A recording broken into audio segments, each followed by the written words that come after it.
자, 북한의 노동당 창건일 다음 주로 다가왔는데 북한이 마른 수건도 짜고 있다고 합니다. 외교관들뿐만 아니라 일반 주민들에게까지 어마어마한 돈을 걷고 있다고 하는데 그 이유, 또 돈을 얼마나 걷고 있는지 세계북한연구센터 안찬일 소장님과 함께 자세히 알아보겠습니다. 안녕하세요. 안녕하십니까.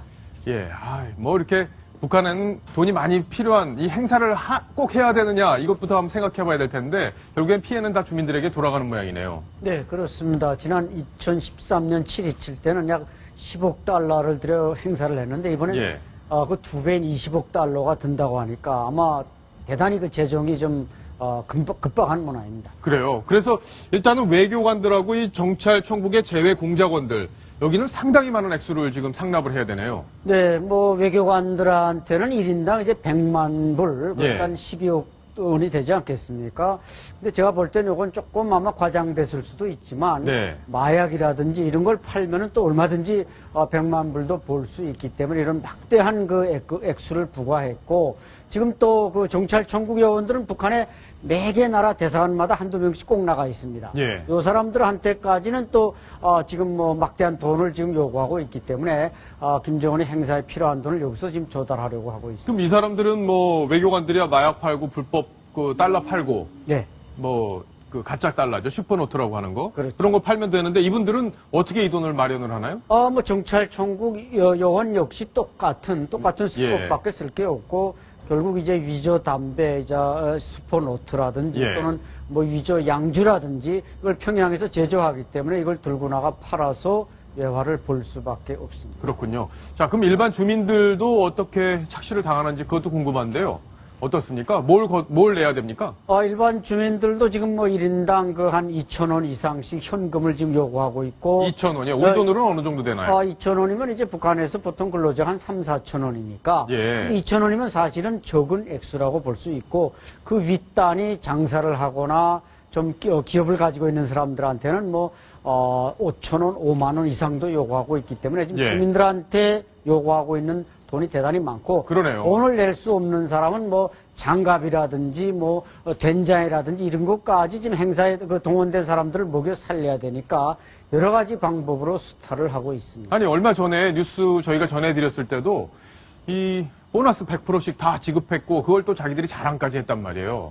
근데 그렇게 줬다 뺏는 거예요? 그럼 다시? 그러니까 줬다 뺏는 것보다는 아마 뺏고 주는 아직 북한 지역의 소식통에 의하면 그 100% 준다는 걸 지급을 안 했거든요. 그래요? 그리고 먼저 뺏어내고 줘버리면 좀 분노가 더 약하니까 그런 면에서 상당히 김정은이 좀 노련한 면을 보여주고 있습니다. 그러니까 보통 때는 이 열병식이나 이런 기념식을 할 때 일반 주민들한테까지는 돈을 안 걷지 않았습니까? 그렇죠. 2013년 그 7.27 때만 해도 일반 주민한테까지 이제 수탈하지는 않았는데 지금 그만큼 이제 김정은의 금고가 비었기 때문에 또 국가 경제가 그만큼 돌아가지 않고 있기 때문에 결국 이것은 노동당이 장마당에 구걸하는 그러니까 새로운 패러다임의 수탈이다 이렇게 볼 수가 장마당에서 돈이 도니까 그 돈을 좀 어떻게든지 땡겨다 쓰려고 한다. 그렇죠. 김정은의 근거는 비었고 돈 나올 자원은 고갈됐고 그러다 보니까 장마당에서 유통되는 현금을 가져다가 행사에 쓰겠다. 이런 방식이 지금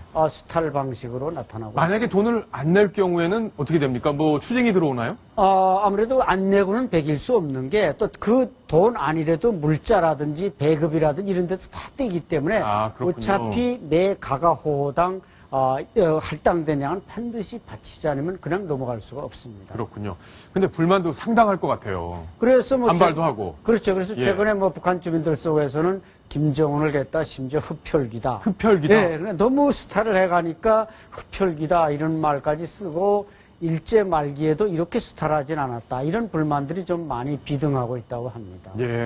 아니, 이제 그렇게 지금 체제 기반이 안정이 안 돼 있는 상황으로 알려져 있는데 주민들한테 그렇게 수탈을 하다 보면은 이게 무슨 뭐 혁명 열기로 연결될 가능성 이런 것들은 없을까요? 그렇죠. 이제 노동당이 결국 공급 체계를 바꿔서 공급을 못하고 장마당을 수탈한다고 할 경우 장마당에서 근근히 돈을 버는 주민들이 이게 분노가 직결되고 그러다 보면은 저항이나 봉기도 일어날 가능성이 있다. 이 10월 10일이 끝나고 나면은 그 후유증이 아마 대단히 크게 나타날 수가 있습니다. 그렇군요.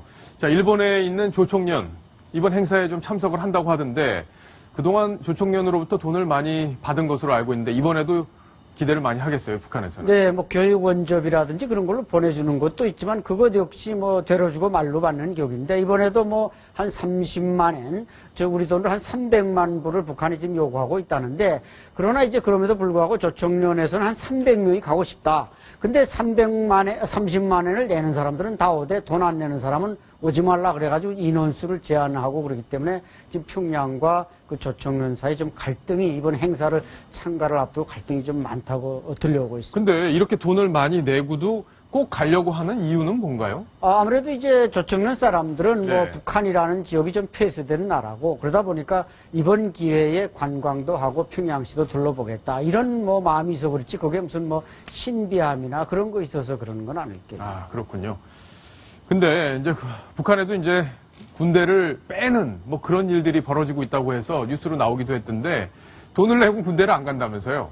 그렇죠. 애당초 아야 군대를 빼고 안 가는. 그러니까 뭐 돈만 봉투 갖다 주면 빼는 게 아니라 북한에서는 뭐 군수품 공장, 예술단, 체육단 이런 데 가면 군대를 안 가는 겁니다. 예. 그렇기 때문에 군사동원부에다가 적당히 돈을 주고 그 간부들한테 주고 우리 자식이 이제 뭐 군수품 공장이나 예술단 여기다 이제 제적하는 것처럼 해서 저리 아예 군대 안 가는 게 있고 예. 또 군대 갔다가도 그 군부대가 다 식량을 자체 해결하려다 보니까 식량을 해결하는 목적으로 후방에 자기 집에 가서 놀면서 쌀이나 돈을 보내면 또 군복무를 면제받는 이런 경우도 아, 있습니다. 그래요? 네. 근데 뭐 먹고 살기가 워낙 힘들다고 하니까 군에 가면은 그래도 밥은 제때 나오지 않습니까? 어떻습니까? 그러니까 과거엔 그렇게 제때 후방 공급이 잘 됐는데 예. 지금 군대도 거의 다 군복이나 뭐 소금이나 간장이나 약간의 식량 외에는 공급이 안 됩니다. 그러다 네. 보니까 지휘관들이 어떻게든 자체로 식량을 해결하려다 보니까 자기 부대 내에 있는